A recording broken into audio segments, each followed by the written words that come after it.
Okay, hi everyone, here is Rashmi. हम लोग आज डिस्कस करेंगे, आपका ये पहला लेक्चर है डाटाबेस डाटा स्ट्रक्चर का, है ना। डाटा स्ट्रक्चर काफी अपने आप में बहुत ही इम्पोर्टेंट टॉपिक है आपका, और hopefully we will enjoy this topic very much. तो इस टॉपिक का जो नाम रखा गया है, total data structure and algorithm, right. तो आज हम लोग डिस्कस करेंगे व्हाट इज एल्गोरिदम। ओके, तो एल्गोरिदम क्या होता है इसके बारे में हम लोग आज डिस्कस करेंगे। तो हालांकि ये आपके लिए बिल्कुल नया शब्द नहीं है, लेकिन फिर भी हमने सोचा कि चूंकि इसी पर पूरा क्लास चलना है, पूरे सिलेबस इसी के इर्द गिर्द चलेगा। प्रोग्राम और एल्गोरिदम में काफी कुछ डिफरेंस है, राइट, और दोनों एक दूसरे से रिलेटेड है, तो we should not confuse with algorithm, that is why I am taking this class, right. तो सबसे पहले आप समझिए एल्गोरिदम क्या है। तो लिखा है हमने, algorithm is a set of instruction और rules to be followed in order to get the expected result. देखिए, आप कंप्यूटर से कुछ भी काम कराते हैं, तो what is the purpose, computer से आप कोई भी काम क्यों कराते हैं? सो दैट कि आपको कुछ आउटपुट मिल सके, है ना। तो for getting some output, right, for that only you always use computer program, ठीक है ना। तो उसी आउटपुट को यहाँ एक्सपेक्टेड रिजल्ट लिखा गया है कि ये जो रिजल्ट है वो आप किस लिए, एक्सपेक्टेड रिजल्ट के लिए ही आप इंस्ट्रक्शन लिखेंगे या रूल्स लिखेंगे। तो आपको ये समझ में आया कि एल्गोरिदम क्या है।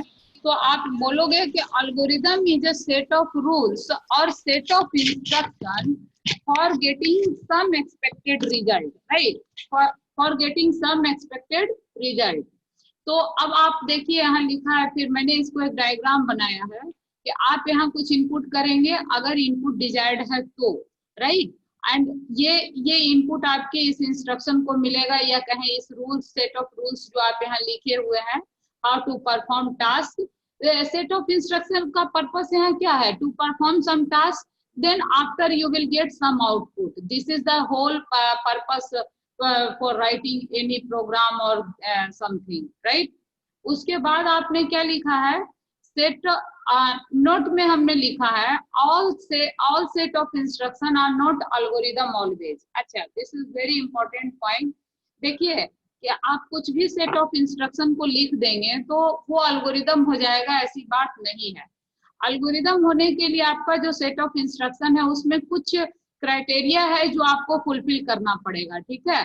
तो that criteria number one by one हम लोग डिस्कस करेंगे। Total 6 criteria are there for to be algorithm. For any set of instruction should be algorithm, we have 6 criteria, right. अगर ये 6 के 6 क्राइटेरिया आपके लिखे हुए सेट ऑफ इंस्ट्रक्शन पर फुलफिल होंगे तभी वो एल्गोरिदम कहलाएगा। तो हम लोग इसको डिस्कस कर रहे हैं, well defined outputs, inputs, right.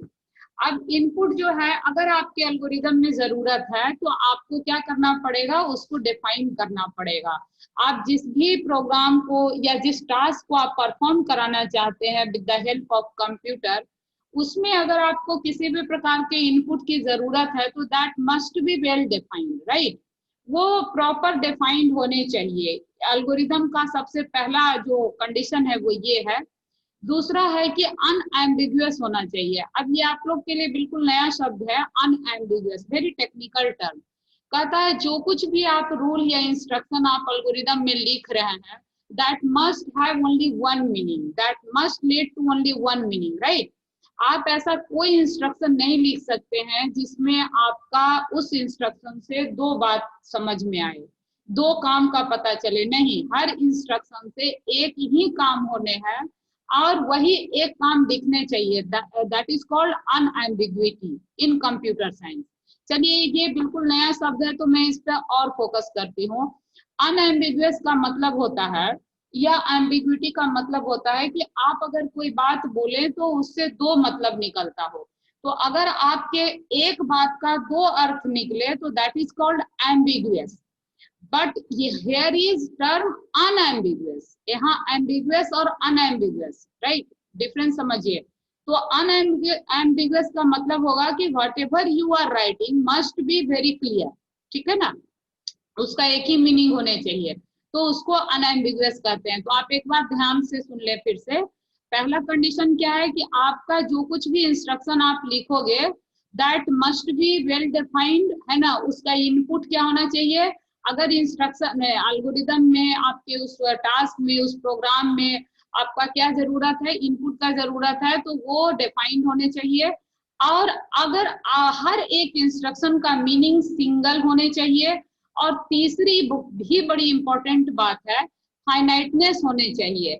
मतलब अल्गोरिदम को हमेशा स्टॉप होना चाहिए, ऐसा कोई काम आप ना शुरू करें जो कभी खत्म ही ना हो, right.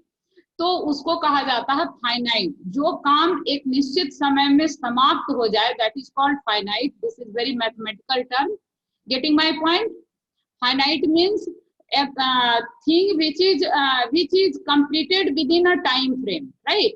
Something which is completed within a time frame is called finiteness. तो इस बात का बड़ा ध्यान रखना है कि आप जो कुछ भी इंस्ट्रक्शन आप लिख रहे हैं किसी भी टास्क को परफॉर्म कराने के लिए कंप्यूटर में, तो उसको स्टॉप होना जरूरी है। ऐसा कोई काम आप ना दे दें कंप्यूटर को जो कभी स्टॉप ही नहीं हो।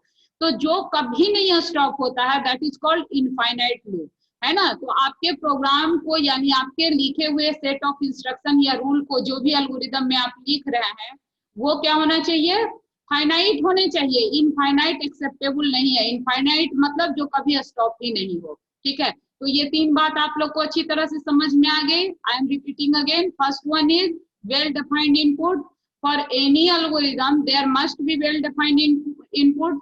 सेकेंड वन इज अनएम्बिग्युइटी होनी चाहिए, हर इंस्ट्रक्शन का एक सिंगल मीनिंग होने चाहिए। थर्ड वन इज फाइनाइटनेस, आप जो कुछ भी लिख रहे हैं वो फाइनाइट होने चाहिए। इसका मतलब ये हुआ कि with in a time frame that must be completed. एक पर्टिकुलर टाइम फ्रेम में वो काम को पूरा हो जाना चाहिए। ऐसा नहीं है कि बस काम कंप्यूटर को दे दिया गया वो कभी खत्म ही नहीं कर पा रहा है। तो जो काम कभी खत्म ना कर सके कंप्यूटर, उसका एक सुंदर एग्जांपल है आपका इनफाइनाइट लूप, है ना। इनफाइनाइट मतलब ऐसा लूप जो कभी स्टॉप ही नहीं हो पा रहा है ना। And fourth one is feasible. देखिए फिजिबल का मतलब क्या हुआ, आपको मालूम है कंप्यूटर में कोई भी काम अगर आपको कराना होता है तो there must require some resources, है ना। तो वो रिसोर्सेज क्या होने चाहिए, अवेलेबल होने चाहिए। फिजिबल का मतलब ये है कि आप जैसे मान लो आपको पढ़ाई करनी है और आप कुछ ऐसी बात अपने पेरेंट्स को कह देते हो जो आपके पास कभी संभव ही नहीं है कि हो पाए, है ना। तो वो फिजिबल नहीं होगा। For example you may take some example. मान लो आप ऐसी कोई चीज क्या डिमांड कर सकते हो आपके पिताजी से कि जो वो कभी पूरा ही नहीं हो सके और आप कभी पढ़ाई नहीं कर सको। चलो आप कह दो कि हमको जब भी पढ़ना होगा तो हम मून पर जाएंगे तभी पढ़ेंगे। तो ना कभी आप मून पर जाओगे ना आप कभी पढ़ाई करोगे, तो वो हो गया इनफिजिबल बात। फिजिबल होने चाहिए मतलब कंप्यूटर टेक्नोलॉजी में जो कुछ उपलब्ध है आपकी चीजें, है ना, प्रोसेसर मेमोरी, उसी पर आपका इंस्ट्रक्शन लिखा हुआ होना चाहिए। ऐसा नहीं लिखा हुआ होना चाहिए एल्गोरिदम में इंस्ट्रक्शन जो उस कंप्यूटर वर्तमान कंप्यूटर टेक्नोलॉजी को सपोर्ट ही नहीं करे। तो वैसे कोई भी इंस्ट्रक्शन को फिजिबल हम लोग नहीं कहेंगे। फिजिबल का मतलब क्या होगा, आई एम रिपीटिंग अगेन कि whatever you are writing for performing computer that is must be compatible with current technology, not with future technology। जो टेक्नोलॉजी अभी आया ही नहीं है उसके ऊपर आपको कोई सा भी इंस्ट्रक्शन नहीं लिखना है, ठीक है। And fifth one is very very important also, algorithm कभी भी लैंग्वेज डिपेंडेंट नहीं होता है। आपने यहाँ क्या लिखा है, language independent. That means whatever instruction you are writing in algorithm that must be independent of any language। मतलब आप उसमें बस इंस्ट्रक्शन को लिखते हो, वो किसी लैंग्वेज के सिंटेक्स को फॉलो नहीं करता है। तो and six one is last one, well defined output. अब आपको जो कुछ भी काम आप कंप्यूटर से करा रहे हो उसमें आउटपुट क्या आने चाहिए, तो that must be important, that is also important, है ना। तो वो भी वेल डिफाइंड होने चाहिए। तो अब देखिए आपको मैं फिर से समरी कर रही हूँ, किसी भी एल्गोरिदम को वैलिड होने के लिए पहले तो उसमें वेल डिफाइंड इनपुट आउटपुट होने चाहिए। फिर क्या होना चाहिए, अनएम्बिगुअस होने चाहिए, यानी जो कुछ भी इंस्ट्रक्शन आप लिखते हैं उसका सिंगल मीनिंग होने चाहिए, फाइनाइट होने चाहिए। इसका मतलब क्या हुआ कि आप जो कुछ भी इंस्ट्रक्शन लिख रहे हैं वो एल्गोरिदम में फाइनाइट टाइम में कंप्लीट होना चाहिए। ऐसा नहीं कि उस काम को कंप्लीट करने में कंप्यूटर को इतना समय लग जाए कि वो कभी खत्म ही नहीं हुआ। ऐसा कोई भी सेट ऑफ इंस्ट्रक्शन एल्गोरिदम के तौर पे एक्सेप्टेबल नहीं होगा। And fourth one is feasible, मतलब जो करंट टेक्नोलॉजी आपके पास मौजूद है उसी पर उसको प्रोसेस होना चाहिए। ऐसा कोई भी इंस्ट्रक्शन आप ना लिख दें जो फ्यूचर टेक्नोलॉजी पर डिपेंड करता है, तो उस एल्गोरिदम को एल्गोरिदम, उस सेट ऑफ इंस्ट्रक्शन को एल्गोरिदम नहीं माना जाएगा। And fifth one is language independent and six one is well defined output. समझ गए आप लोग? तो ये 6 क्राइटेरिया है जो आपके एल्गोरिदम को, सेट ऑफ इंस्ट्रक्शन को एल्गोरिदम कहलाता है। ठीक है ना? अब इसी चीज को आप डायग्राम के द्वारा दिखा सकते हैं। ठीक है, देखिए एल्गोरिदम की कैरेक्टरिस्टिक क्या क्या है। तो भाई इसमें वेल डिफाइंड इनपुट होने चाहिए, इसमें वेल डिफाइंड आउटपुट्स होने चाहिए, इसमें अनएम्बिग्युइटी होनी चाहिए, इसमें लैंग्वेज इन, इसको लैंग्वेज इंडिपेंडेंट होने चाहिए। And last one and next one is, इसको क्या होने चाहिए आपका, देखिए ये फाइनाइट होना चाहिए, मतलब ये with in fix time frame में इसको खत्म हो जाना चाहिए। एंड फिजिबल होने चाहिए, यानी कि जो टेक्नोलॉजी मेरे पास मौजूद है उसी पर इसको एग्जीक्यूट होना चाहिए। तो ये सब आपके क्या है, कैरेक्टरिस्टिक्स है एल्गोरिदम का। अगर ये 6 क्राइटेरिया आपके लिखे हुए इंस्ट्रक्शन पर फुलफिल होता है तो आप उस इंस्ट्रक्शन को एल्गोरिदम कहेंगे।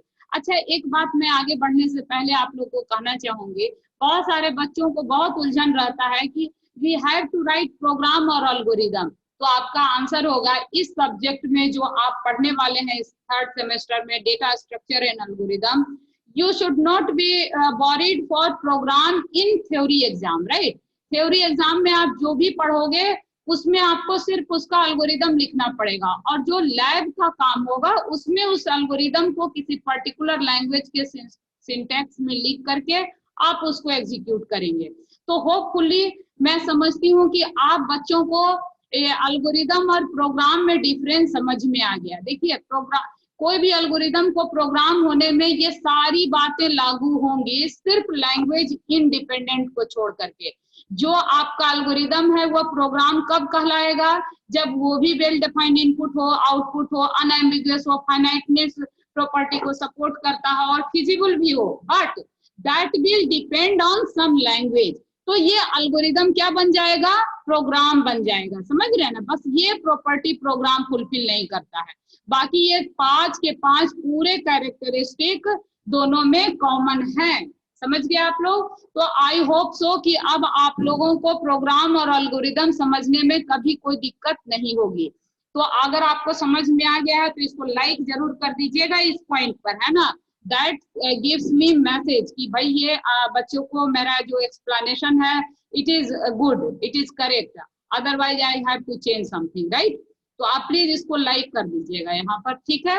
अब आगे बढ़ते हैं। अच्छा, एक बात और ध्यान दीजिएगा, जब कभी भी आप एग्जाम में कुछ लिखते हैं तो जहाँ डायग्राम का उम्मीद बनता है वहां प्लीज डायग्राम जरूर बनाए। जैसे ये डायग्राम आपने बना दिया, भले ये सारी बातों को ही ये डायग्राम दर्शाता है, तो this is very good way to write answer. आप डायग्राम टेक्स्ट के साथ साथ डायग्राम जहां जहां संभव हो उसको जरूर बनाया करें, ठीक है? तो now we can move forward. चलो, अब सवाल उठता है, नेक्स्ट बात है कि अब आपके मन में सवाल आ रहा होगा कि ma'am how to design an algorithm, हम लोग ये एल्गोरिदम को डिजाइन कैसे करेंगे, राइट? तो देखिए एल्गोरिदम डिजाइन करने से पहले यहाँ मैंने लिखा है कि you must have some prerequisite. अब प्री रिक्विसाइट का मतलब क्या है? देखिए आप कभी भी किसी भी काम के लिए जब आप एल्गोरिदम लिखने जा रहे हैं तो आपके पास ये 5 पॉइंट जरूर होने चाहिए। अब ये 5 पॉइंट मैं डिस्कस करती हूँ। सबसे पहले तो आपको प्रॉब्लम पता होना चाहिए, है कि नहीं? अगर आपको प्रॉब्लम ही नहीं पता होगा कि हम किस प्रॉब्लम को सॉल्व करना चाहते हैं कंप्यूटर से, कौन सा प्रॉब्लम, मतलब यहाँ क्या है, काम, कि आप कौन सा टास्क अपने कंप्यूटर से आप परफॉर्म कराना चाहते हैं, ये आपको पता होना चाहिए, ठीक है ना? तो ये आपको पता होने चाहिए। और इसको हम लोग क्या करेंगे, ये आप लोग अपने तरफ से कुछ ना करें, है ना? ये एरो वगैरह जो आ रहा है इसको प्लीज आप लोग मत कीजिए। तो ये जो प्रोग्राम है आपका, तो अल्गोरिदम लिखने से पहले आपको क्या पता होना चाहिए? First must you have, you should know about problem, कि आप किस प्रॉब्लम के लिए आप अल्गोरिदम लिखना चाहते हैं। तो पहले तो आपको वो प्रॉब्लम पता होना चाहिए। जब आपको प्रॉब्लम पता हो जाता है तो सेकेंड पॉइंट क्या है? Constraint of the problem that must be considered while solving the problem. अब देखिए ये बहुत ही टेक्निकल शब्द है, अभी आप बच्चे बहुत शुरुआती टेक्निकल में है, सेकेंड ईयर में जस्ट गए हैं, तो ये सब शब्द आपके लिए बहुत नए हैं, मैं इसको समझाती हूँ। कंस्ट्रेंट का मतलब होता है कंप्यूटर साइंस में सम रिस्ट्रिक्शन, और यू मे से रूल्स, है ना। अब कुछ रूल्स और रेस्ट्रिक्शन अगर आपके उस प्रॉब्लम में है तो आप उसको कंस्ट्रेंट कहेंगे, और वो कंस्ट्रेंट भी आपको पहले से पता होना चाहिए। आप जब एल्गोरिदम लिखने जा रहे हैं तो प्रॉब्लम तो पता होना ही होना चाहिए, साथ में उस प्रॉब्लम के ऊपर अगर कुछ रूल्स है, मैं एग्जांपल भी दूंगी, तो वो रूल्स भी आपको पता होना चाहिए एल्गोरिदम लिखने से पहले। और थर्ड वन क्या है? अगर उस प्रॉब्लम को सॉल्व करने में कुछ इनपुट देने की जरूरत है तो you should know about that input, कि भाई हमारा जो कंप्यूटर ये काम करने जा रहा है ना, तो इस काम को करने के लिए अगर कोई इनपुट हमको देना है तो you should know about that before writing any algorithm, right. तो मैं फिर से पॉइंट वन पे आती हूँ। पॉइंट वन में मैंने क्या कहा कि जब आप एल्गोरिदम लिखने जाओगे तो पहले आपको क्या पता होना चाहिए कि भाई आपका प्रॉब्लम क्या है, किस काम को कंप्यूटर से आप करवाना चाहते हो। दूसरी बात, अगर उस काम को करवाने के लिए कुछ रूल्स, कुछ रेस्ट्रिक्शन है जो आपको उसमें ध्यान रखना है, तो that you must know before writing any algorithm. And third one is input. अगर आपको कुछ कंप्यूटर को इनपुट करना है तो you should know about that कि what input you have to put in your into computer, right. And fourth one is very very important, expected output. बिना, जिस एल्गोरिदम में आउटपुट नहीं होगा, इनपुट नहीं होगा तो चलेगा, लेकिन विदाउट आउटपुट आप कोई काम क्यों करेंगे? जिस काम को करने से कोई आउटपुट नहीं मिलेगा, क्या आप उस काम को करना चाहेंगे? तो आप कहेंगे नहीं मैम सॉरी, हम अपना टाइम क्यों खराब करेंगे। तो यहाँ वही बात है कि जब आप कंप्यूटर से कोई काम कराना चाह रहे हैं तो कंप्यूटर को क्या है कि आउटपुट चाहिए, भाई कुछ आउटपुट अगर चाहिए तो वो आउटपुट क्या आप एक्सपेक्ट करते हैं for that problem, you should know about it before writing any algorithm. And last one is क्या है? Solution to this problem is in the given constraint. जो रेस्ट्रिक्शन, जो रूल आपको दिया गया है, उस रूल के तहत वो प्रॉब्लम को सॉल्व करने के लिए क्या सॉल्यूशन होगा, यानी कि क्या इंस्ट्रक्शन आपको लिखना पड़ेगा, क्या कंप्यूटर को तरीका आपको बताना पड़ेगा, that you should no it, and after that you can write algorithm. ठीक है, तो अब आप समझ चुके हैं कि किसी भी काम के लिए एल्गोरिदम लिखने के लिए क्या क्या हमको पहले से पता होना चाहिए। तो पहले तो आपको प्रॉब्लम पता होना चाहिए, किसके लिए आप कंप्यूटर में लिखने जा रहे हैं, एल्गोरिदम बना रहे हैं। सेकेंड वन इज कंस्ट्रेंट पता होना चाहिए, है ना। कंस्ट्रेंट पता होना चाहिए कि भाई अगर कोई रूल या कोई कंडीशन है तो वो आपको पता होना चाहिए। Third one is input to be taken. अगर प्रॉब्लम को सॉल्व करने में कुछ इनपुट की जरूरत है तो you should know about that. And fourth one is output. ये एसेंशियल है भाई, देखिए ये पॉइंट मिसिंग नहीं हो सकता है। आपको after execution programme what your computer will give you output, that is very important. And fifth one is कि वो इंस्ट्रक्शन क्या होंगे जो उस कंस्ट्रेंट के तहत आपको एल्गोरिदम में लिखने हैं। अगर ये 5 बातें आपको पता चल चुकी हैं तो now you are ready to write algorithm. अब चलते हैं हम लोग एक एग्जांपल ले लेते हैं, बहुत सिंपल सा। आपने इसको ऑलरेडी किया हुआ भी है, ऐड 3 नंबर। ठीक है, तो देखिए इसमें प्रॉब्लम क्या हो गया। अगर आपको अपने कंप्यूटर से कोई 3 नंबर को ऐड करवाना है और उसका रिजल्ट क्या करना है, आपको प्रिंट करवाना है। ठीक है, तो इसमें प्रॉब्लम क्या हो गया? फर्स्ट स्टेप में आपको क्या बोला मैंने कि प्रॉब्लम आप पहले डिफाइन करो। तो इसमें प्रॉब्लम आप क्या डिफाइन किया? Add 3 number and print their sum, है ना। कि भाई पहले तो आप ये 3 नंबर को ऐड करोगे और इस सम को प्रिंट करोगे, this is the problem. Second में आपको क्या बोला कि भाई कंस्ट्रेंट आपको पता होने चाहिए। अब ये इसमें कंस्ट्रेंट क्या है कि ये जो नंबर आप ऐड करने वाले हैं वो सिर्फ और सिर्फ डिजिट में होंगे, ये कैरेक्टर में नहीं हो सकते, है ना। तो this is called constraint, this is called restriction, है ना। इसमें आपने रेस्ट्रिक्शन लगा दिया कि भाई ये जो नंबर हमारा कंप्यूटर ऐड करने जा रहा है, जिसके लिए अपन प्रोग्राम लिख रहे हैं या इंस्ट्रक्शन लिख रहे हैं, दैट इज कॉल्ड एल्गोरिदम। तो उसमें जो नंबर अपन इनपुट करेंगे वो सिर्फ और सिर्फ डिजिट पर काम करेगा, ना कि कैरेक्टर पर, ठीक है।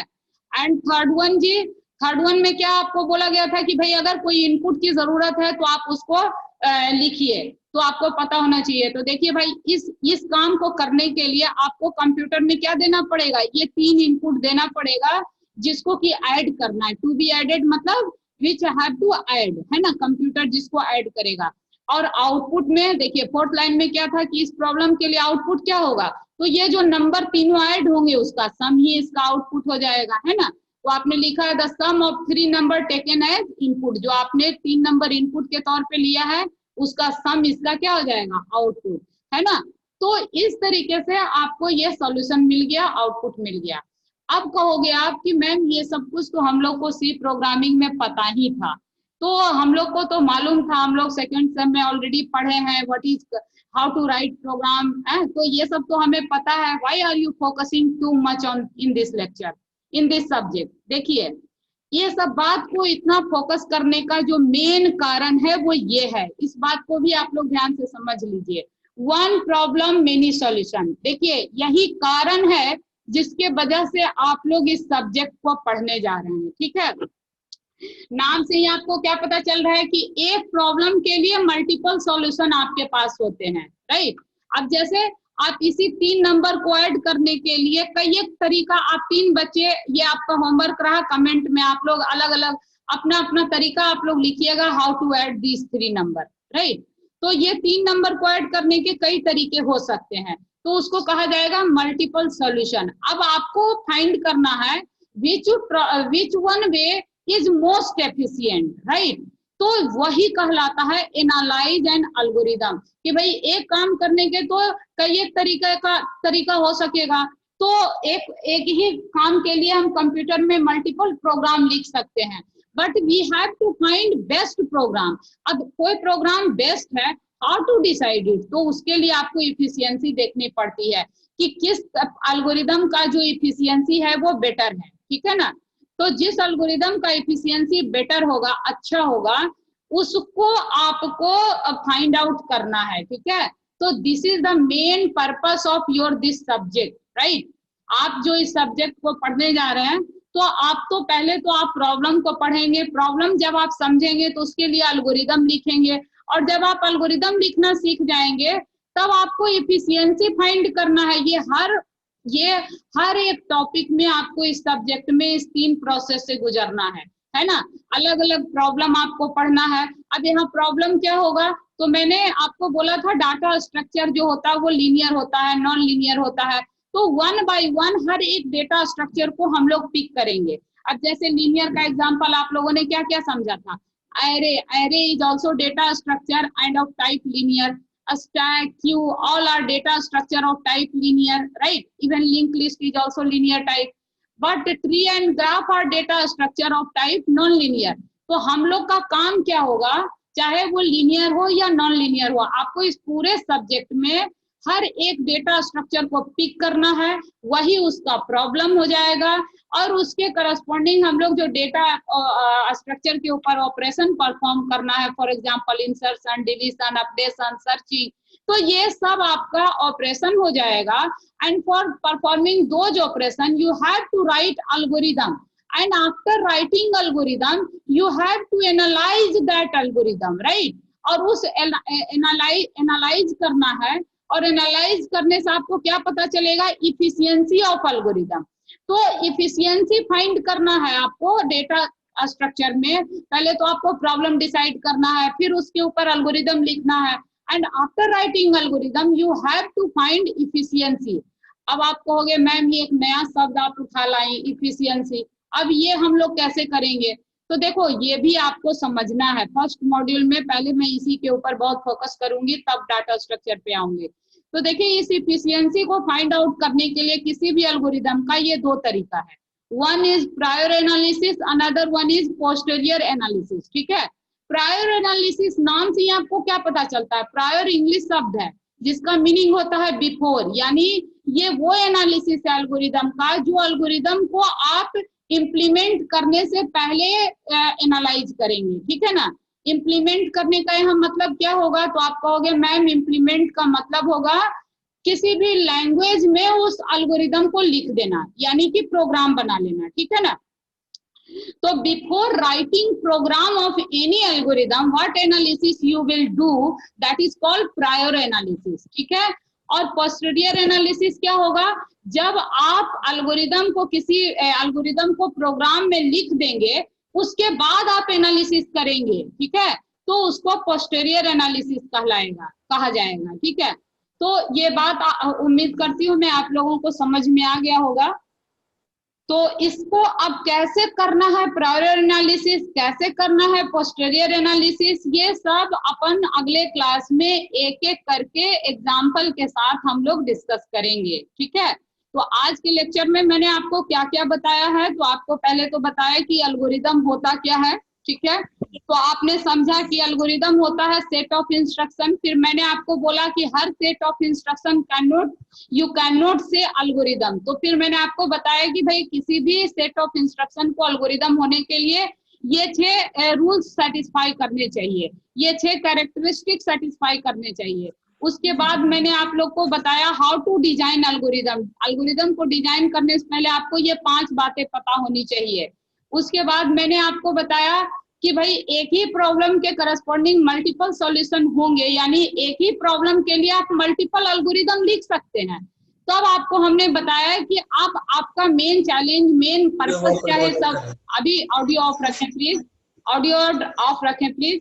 तो मेन पर्पस क्या है आप लोगों का, कि ये जो सॉल्यूशन होगा ये सॉल्यूशन आपका विच सॉल्यूशन इज बेस्ट, ये कहलाएगा आपका एल्गोरिदम का एनालिसिस। अब ये एनालिसिस 2 टाइप से हम लोग करेंगे, one is prior analysis, another one is posterior analysis.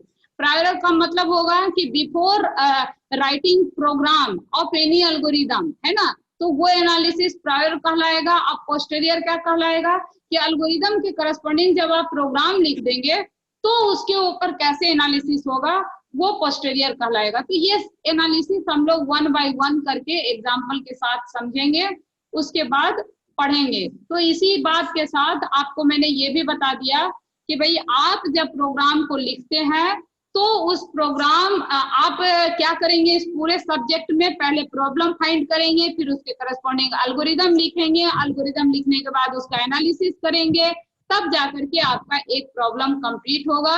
और ये प्रॉब्लम आपका इस सब्जेक्ट में डेटा स्ट्रक्चर होगा, और वो डेटा स्ट्रक्चर क्या होगा, लीनियर और नॉन लीनियर टाइप। तो यही पूरा सिलेबस का यही सार है। तो फर्स्ट मॉड्यूल का जो पार्ट है उसमें हम लोग ये एनालिसिस करना सीखेंगे, ठीक है। उसके बाद सेकेंड मॉड्यूल से आपका डेटा स्ट्रक्चर का काम शुरू होगा। तो पहले तो किसी भी एल्गोरिदम का एनालिसिस कैसे किया जाएगा उसको एग्जांपल ले लेकर के आराम से समझेंगे, कोई हड़बड़ी वाली बात नहीं होगी, और होपफुली आपको समझ में भी आएगा अच्छे से। तो अगर आप लोग को समझ में आ रहा होगा, आ गया है, तो आप प्लीज चैनल पे कमेंट जरूर कीजिएगा, सब्सक्राइब कीजिएगा, शेयर करना मत भूलिएगा, ठीक है। तो इसके बाद हम लोग फिर मिलेंगे अगले लेक्चर में बहुत जल्दी, ठीक है।